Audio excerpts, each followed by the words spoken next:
Hey, Miss Unemployed. Are you awake, sleepyhead? I'm awake. Also, I'm working right now. There she goes again, pretending to be all busy doing her fake job. Okay, seriously, how many times do I have to explain remote work to you? Have you even tried understanding it? Relax. Of course I know what remote work is. It's when actual employees do their job from home, right? Then why do you keep calling me unemployed? Because remote work and being a NEET are clearly not the same thing. Duh. Exactly. That's why I keep telling you. I am a full-time employee. My department switched to remote work setup. Yeah, right. Liar, liar, pajama pants on fire. You were assigned to the factory floor, remember? What, are you building machines from your bedroom now? That was during the training period when I first joined. I'm in a totally different department now. Desk work, at home, legit. Sure, keep telling yourself that. Still sounds like NEET behavior to me.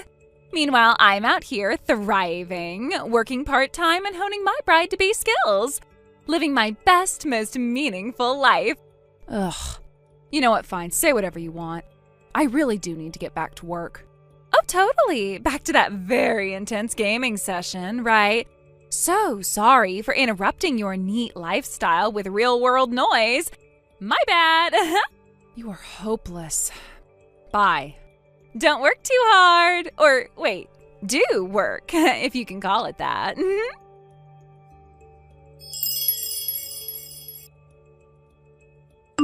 Hey, Maddie, what the hell is going on? I just got back and the house is practically empty. There's nothing here except my suitcase and a couple boxes. Furniture's gone, closets are stripped bare. I tried calling Mom and Dad, no answer. Can you explain this? Oh, hey, look who finally came crawling back. Thea, the globe-trotting NEET. Back from your 2-week vacation of doing absolutely nothing, I assume? It wasn't a vacation. I told you before, it was a business trip. Yeah, right. A business trip for a girl who works from home. Sweetheart, you can stop pretending. No one's buying that remote work fairy tale anymore. Unbelievable. How many times do I have to tell you? I do have a job. I am still a full-time employee. My department went remote last year, you know that? Just because I don't clock into a factory doesn't mean I'm unemployed. Aw, poor deluded Thea. Still clinging to that excuse, huh? You quit your job ages ago. We all saw it. You stopped leaving your room. You didn't even come out for dinner some nights. That's not what working professionals do. That's what NEETs do. You really just decided that, didn't you? Like the moment I wasn't physically going into an office anymore, you made up your mind. Nothing I say now will ever change it, will it? Exactly. You finally get it. So why bother pretending anymore? I mean, come on. It's honestly kind of pathetic at this point. You know what? Forget it. Let's go back to the actual issue. Why is the house empty? Where is everything? Oh, right. Guess you were gonna find out sooner or later. So here it is. We moved out. Me, Mom, and Dad. We're gonna whole new place, nice and cozy. No freeloaders allowed. You what? Yep. And just to clarify, when I say we, I mean the family. That doesn't include you. Are you serious? You moved without me? Ding, ding, ding. Winner, winner, chicken dinner. We finally got tired of carrying dead weight. Consider this a little push out of the nest. A lesson in adulting, or maybe a punishment. Punishment for what? For quitting your job? For becoming a shut-in? For draining everyone's patience? For acting like you were still part of this family when you clearly weren't pulling your weight. You really believe that, don't you? That I just sat around doing nothing? Believe it? Girl, I watched it. Every day. You in your pajamas at 2 p.m. playing games and ignoring reality. Don't insult my intelligence. So instead of talking to me, you all decided to disappear? Like, just vanish and leave me to come home to this? Pretty much. We figured it was the only way to snap you out of your little fantasy. And hey, now you get to prove us wrong, right? Go get a job, pay some bills, be a grown-up.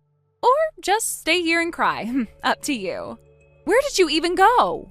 Nice try, not telling. Wouldn't want a surprise visit from our resident NEET. I don't care about your new address. I'm just wondering how you pulled it off. You guys blow through money like it's nothing. So how'd you suddenly afford a move like this? That's a fun little secret, too. Let's just say Dad had a motivation fund stored up for emergencies. And you were the emergency. You're joking. Nope. Oh, almost forgot. Mom and Dad left you a message. Want to hear it? Go ahead. Ahem. We've grown exhausted watching you give up on life. You quit your job, isolated yourself, and refused to communicate. We have no obligation to support someone who's given up. So we made the difficult choice to move on without you. Take care of yourself. You're on your own now. And the cherry on top, they've listed the house. It's being sold. So you've got 10 days, maybe less? Better start packing. Wow. You really went all in on this. No discussion, no warnings, just abandonment. Think of it as liberation. We're free, you're free. Everybody wins. You know what? Fine. Maybe I should have seen this coming. You never liked the fact that I started doing things my own way. It always bothered you that I didn't need constant validation, didn't need to show off every little achievement. You hated that I made it work, quietly. So this wasn't about me failing. This was about you needing me to fail so you could feel superior. Ooh, is this your deep monologue moment? Save it for your diary, hun. You were a burden, not a martyr. You and I both know the truth.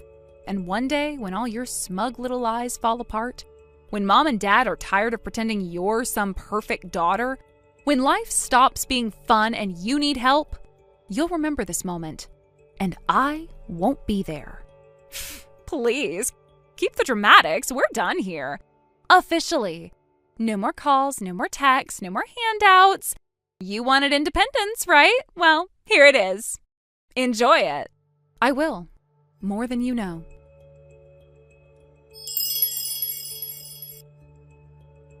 Thea! Hey, can I talk to you for a second? Where are you right now? You're not answering your phone. I've called twice. Wow. You're still as loud and chaotic as ever. What do you want?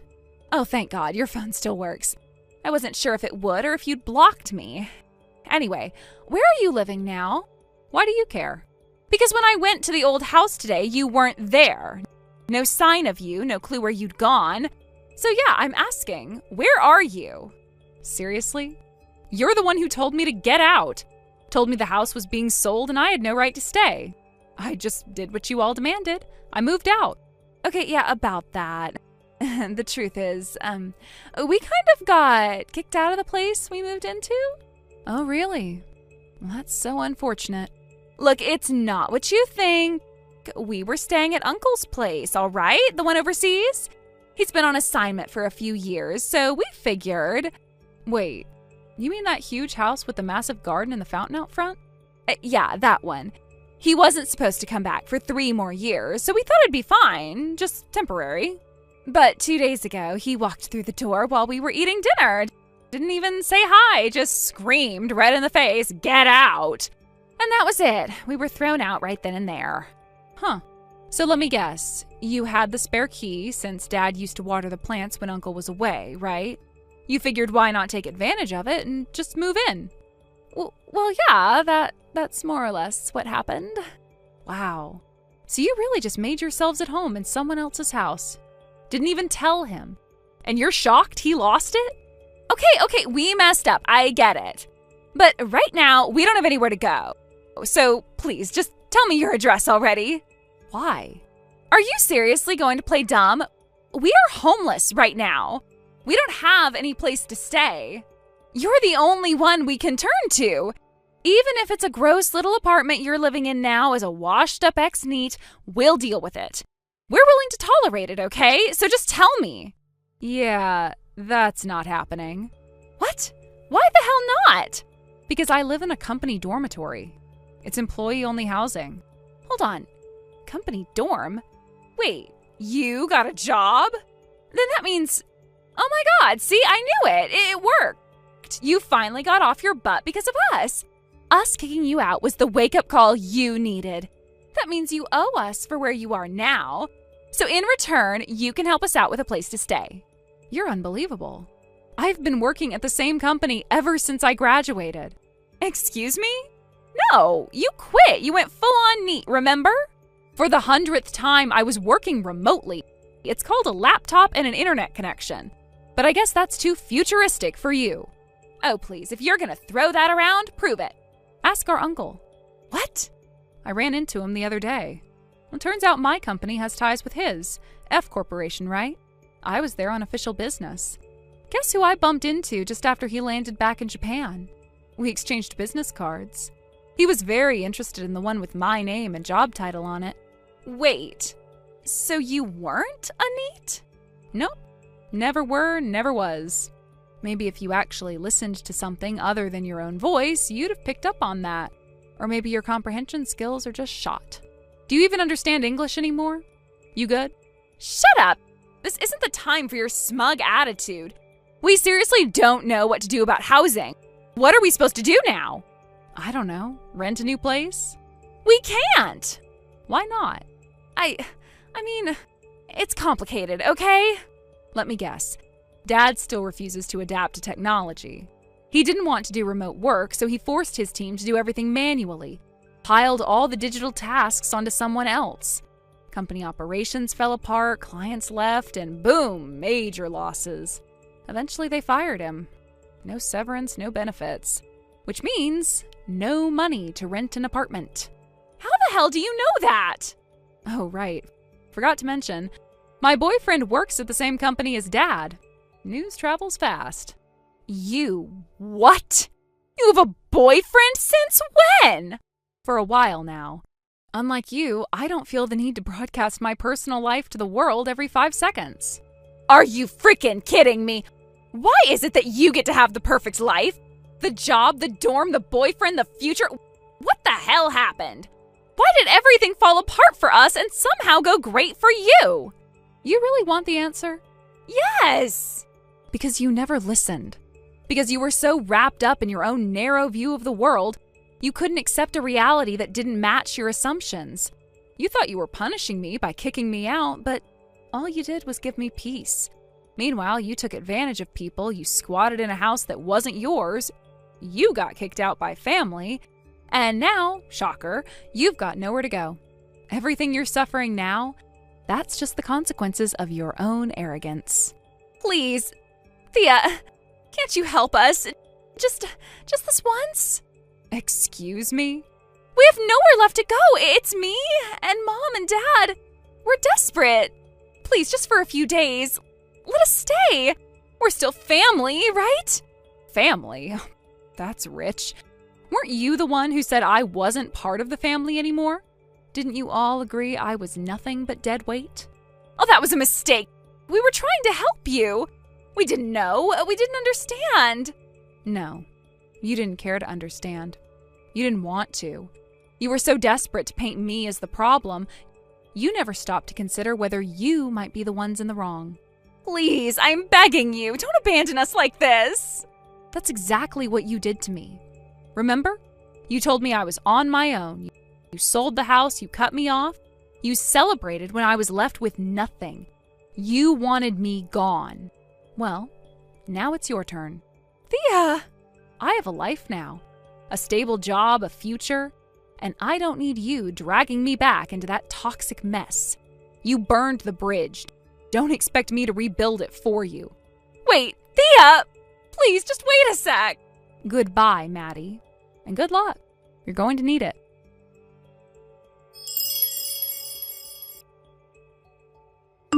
Sometime later, my parents and younger sister suddenly showed up at my workplace completely uninvited.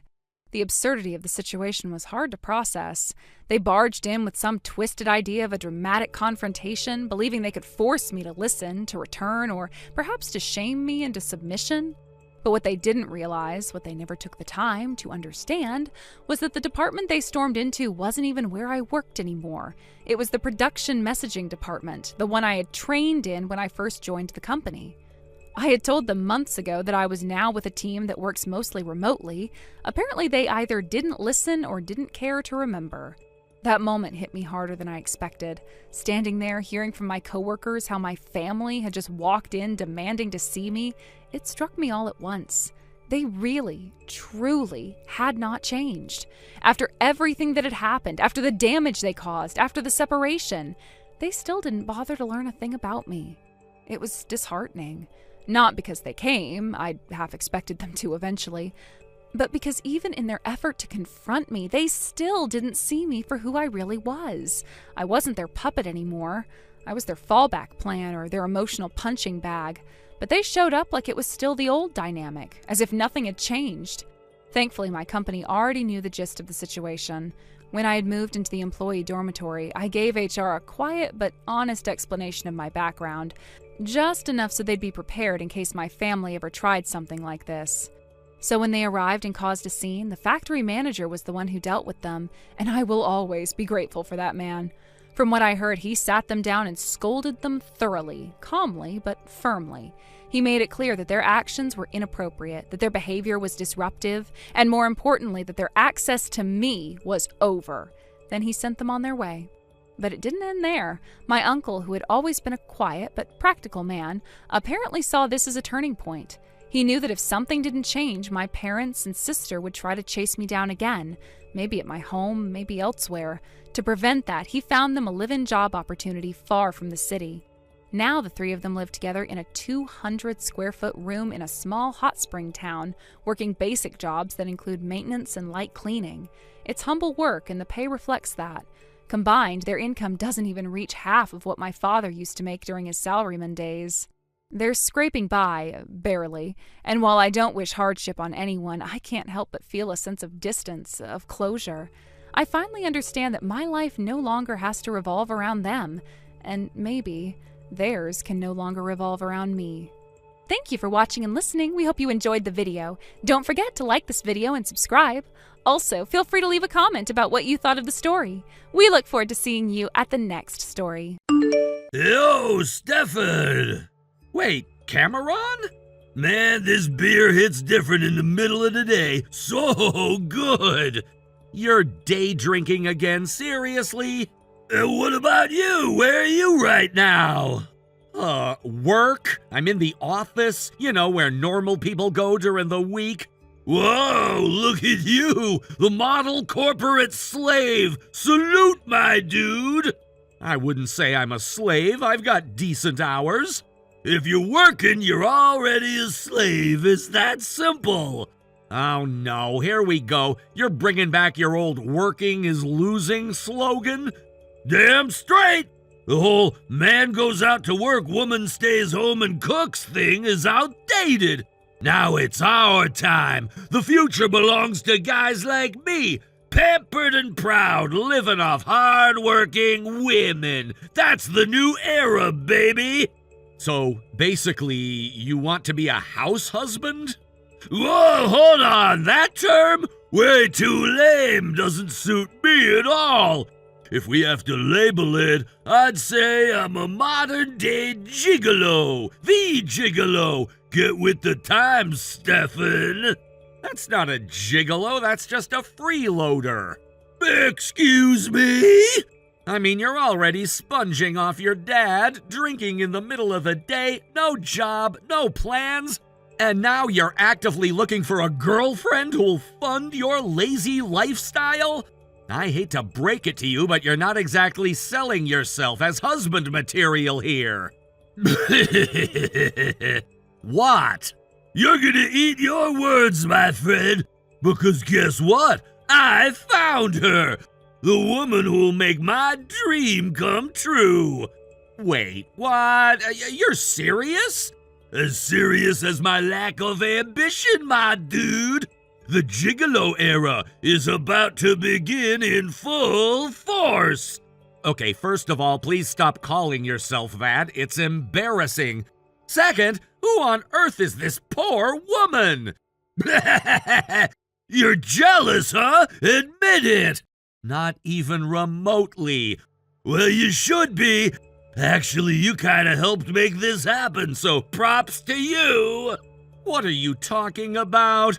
My girlfriend is, drum roll please, Amy!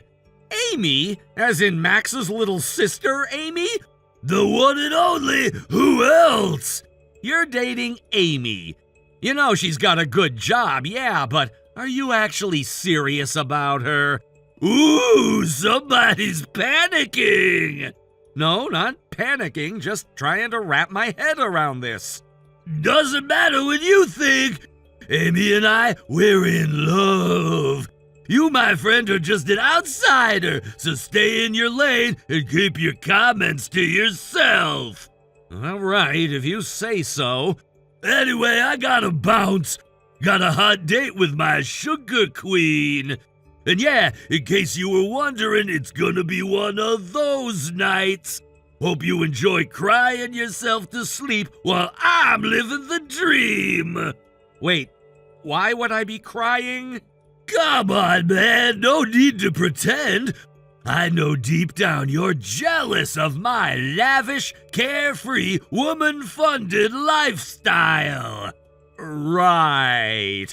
Oh, Amy's texted me. She's waiting at the cafe. Gotta keep my queen happy. Catch you later, corporate slave. Uh-huh. Still doesn't explain how she hasn't seen through you yet. Pfft, that's the magic, baby. You wouldn't get it. This guy. Still the same delusional drunk I've known for years. Poor Amy. She has no idea what she's gotten herself into.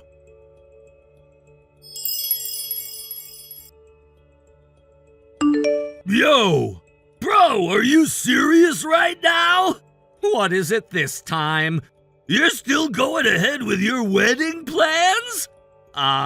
Yeah, of course I am. I'm getting married. Oh my god, you're actually going through with it? This is gold! Why is that funny? What exactly do you think is so weird about it? Dude, you don't have a bride! What? Amy's mine, buddy. I claimed her. You missed your shot. Are you drunk again? Maybe. What gave it away? I mean, you've clearly had more than a few. It's kind of amazing you don't end up in the ER at this rate. Please, I'm built different. I'm a tank. No, you're just a mess. Every time you drink, your brain turns into word salad. Say what now? You probably are with Amy right now, I'm guessing. But just because she earns more than you doesn't mean you get to ride on her back forever. She's got her own life to deal with, you know. Whoa, look at Mr. Responsible giving me a lecture.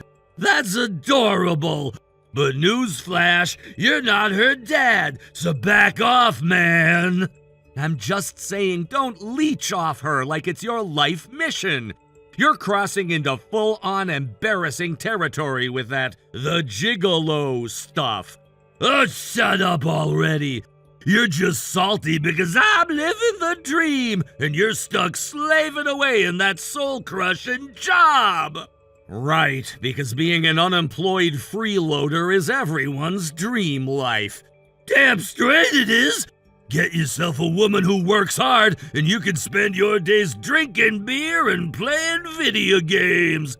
That's the new success story, bro. Get with the program. I'll pass, thanks. Anyway, I need to get back to work. Oh, poor little overworked corporate drone. Off you go back to your cubicle cage. Grind away while I live like a king. You do realize that if Amy ever wakes up and realizes who you really are, this whole fantasy crashes down, right? She won't. I'm charming, irresistible even. Yeah, until she gets tired of funding your beer belly and figures out that the gigolo is code for dead weight. You're just mad because your fiancé ran off and I'm the one she chose. You still think that's what happened? Hey, I don't think, I know. Amy left your boring ass and came to me. I'm her wild card, her forbidden thrill, her upgrade. More like her financial liability. Whatever helps you sleep at night, bro. Meanwhile, I've got a queen waiting to wine and dine me. And you've got spreadsheets and status meetings. You're not half as clever as you think you are, Cameron. But sure, enjoy it while it lasts. It'll last forever, baby! We're building a future, a revolution! Starting with me never lifting a finger again! I'm logging off now. Later, loser! Don't forget to bow to your manager and thank him for the honor of being worked to death!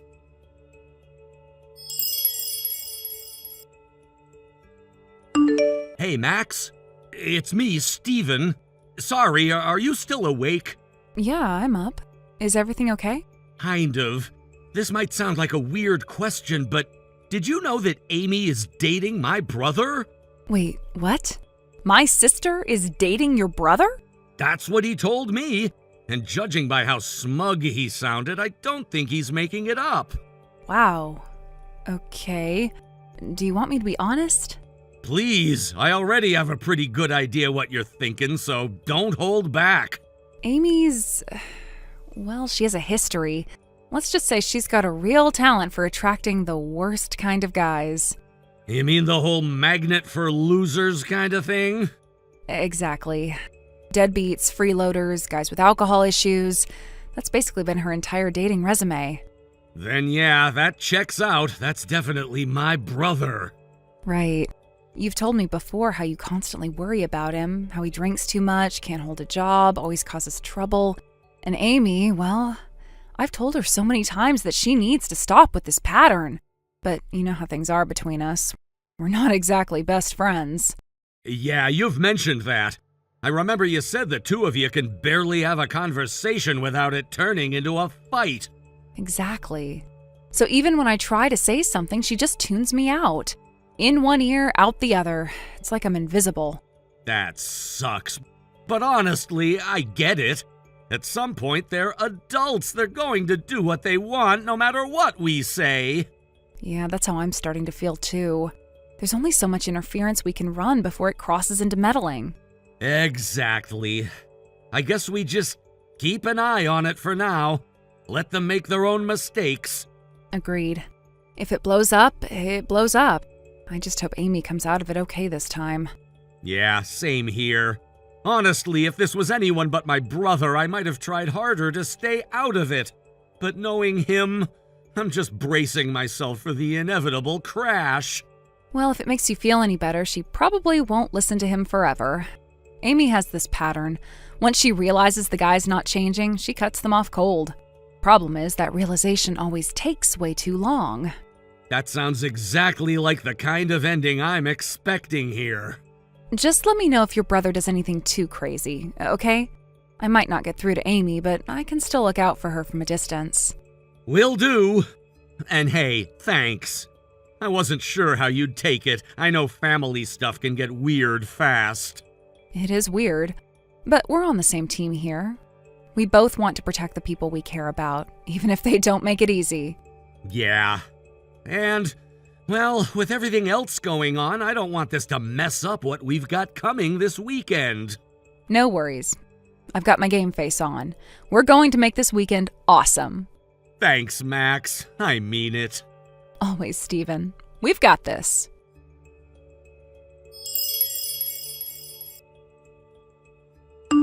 Hey, Steven! So I hear today's your big wedding day? Yeah, that's right. I'm already at the venue. Without a bride? What the hell are you even doing there? Excuse me? Man, you are seriously pathetic.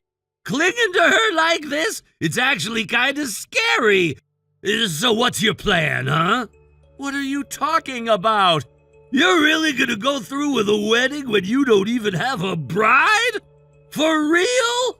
I still don't know what you're implying, but yes, of course I'm going through with it. Why wouldn't I? Wait, are you drunk again? Nah, sober for now. Then seriously, what are you rambling about? Wow, you really don't get it, huh? Nope, not a clue. Okay then, let me spell it out for you real slow. Your bride, she's pregnant with my kid. Boom! What? Amy's not coming to your little fantasy wedding, bro. She's mine now. Amy? Yup. In fact, guess what? We already submitted the marriage registration this morning. So yeah, your wedding, consider it canceled. Wait, you're saying Amy and I were supposed to be getting married? Duh! Amy's my wife now, which means she's not your bride anymore. So what's left for your big day, huh? No bride, no vows, no nothing. Congratulations, you played yourself. Okay, Cameron, listen. What, can't take it? Hurts, doesn't it? Amy told me herself she was sick of your smug salaryman attitude. Said I was way more exciting than some corporate drone. Cameron, my bride is Max. What? My fiancée. Her name is Max. She's Amy's older sister. Wait, what the hell are you saying? You're seriously marrying that woman? From the start, yes. It was never Amy, not even once. Max and I have been together since high school. We're each other's first love. Hold on. Max? You mean that Max who's got like 4 kids? You mean Amy's kids? Amy's kids, what? Yeah, Amy has 4 children. You did see them at the family dinner, right? No way. Wait, what? Amy's only 23. How could she possibly have 4 kids? She had her first when she was 17. Since then, she's had 4 children without ever getting married. No, that can't be right. To support them, she's been working as a hostess. Apparently, she's ranked number 2 at her club. Makes decent money, but with 4 mouths to feed, it's still a struggle. No, you're lying. Amy's a hotshot interior designer. She said so during the family introduction dinner. That's Max's job. Wait, what? Oh, right, you were drunk out of your mind that day, weren't you? You probably got it all mixed up. Amy being 23 made it easy to assume she couldn't be a mom of 4. So in your head, you just swapped all the details between the sisters. No, this can't be happening. So congrats, I guess. Looks like you're about to be a father of 5. What? Amy's pregnant with your child, right? And since you just married her this morning, that makes you her new husband and an instant father figure to 4 kids, soon to be 5. Hold on, wait! No. I'm the modern bachelor, the gigolo. I don't work for a living. Well, you better start. Amy said she's quitting her hostess job now that she's married. What? So get ready, Dad. Those kids are gonna need food, clothes, school fees. You've got some serious responsibility coming your way. No, this can't be real. I didn't sign up for this. Too late. Anyway, we're about to start the ceremony. You and Amy should get here soon. How the hell do you expect me to show up in this situation? All right, suit yourself. Either way, best of luck. You're really gonna need it.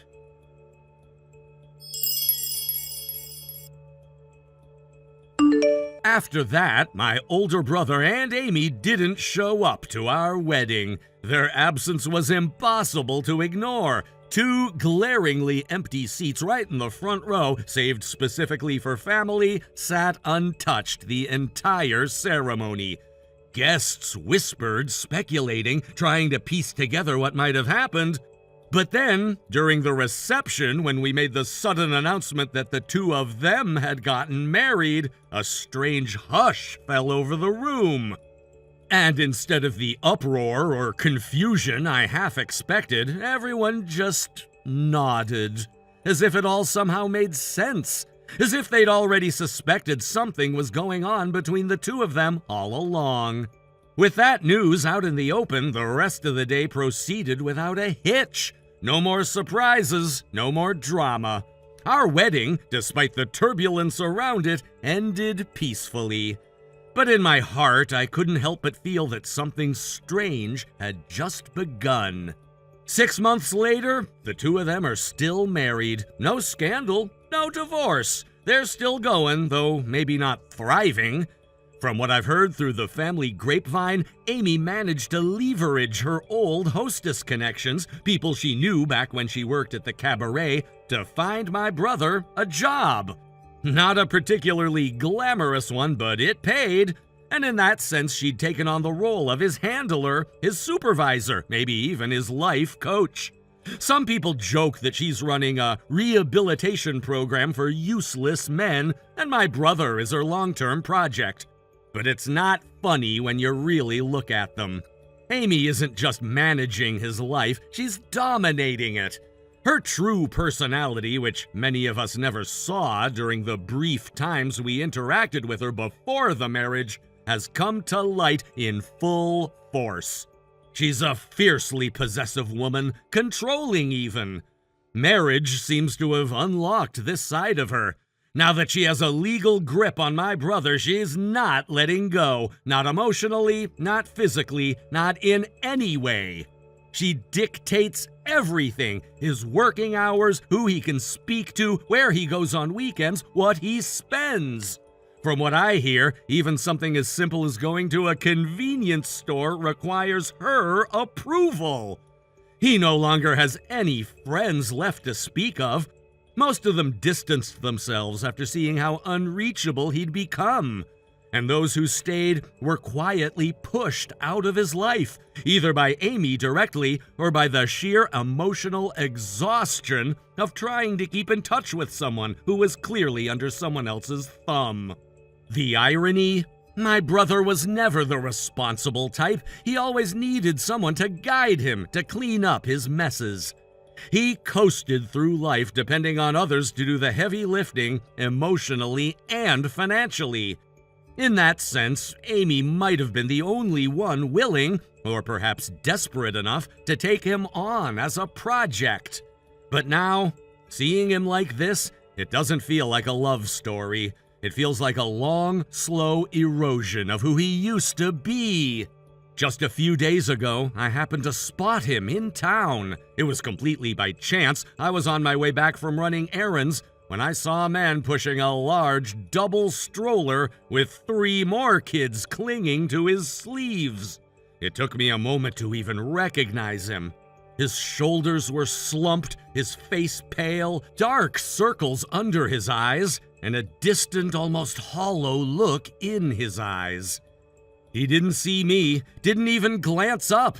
He was too focused on managing the chaos of 5 young children, all screaming, fussing, pulling at him. He looked like someone whose soul had been vacuumed out of him, just surviving, existing. That moment stuck with me. For a long time, I stood there watching him disappear into the crowd, a man completely consumed by the life he'd ended up in. I wondered if he thought about leaving, if he'd ever tried, if he'd even believe he had the right to walk away anymore.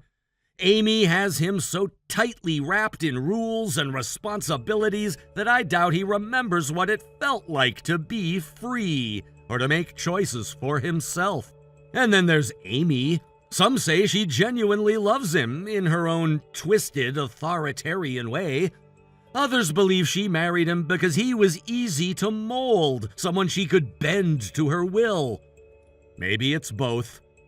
Maybe she wanted to build a life with someone, but only if she could dictate every part of it. If he resisted, maybe things would have fallen apart. But he never really had it in him to push back. He just fell into place like a puzzle piece in someone else's grand design. People on the outside see them and say things like, "They're still together, so it must be working." But that's not how I see it. Survival isn't the same as happiness, and staying together isn't the same as growing together. What I see is two people trapped in a loop, one driven by control, the other by inertia. The worst part? No one can reach him now. My parents tried. His old friends tried. Even I sent a message once or twice, but Amy always intercepts, always reroutes. She manages everything about his life down to his social circle. And if he sees our messages, we'll never know. He never replies, never reaches out, never asks for help. I don't even know if he remembers how. Thank you for watching and listening. We hope you enjoyed the video. Don't forget to like this video and subscribe. Also, feel free to leave a comment about what you thought of the story. We look forward to seeing you at the next story.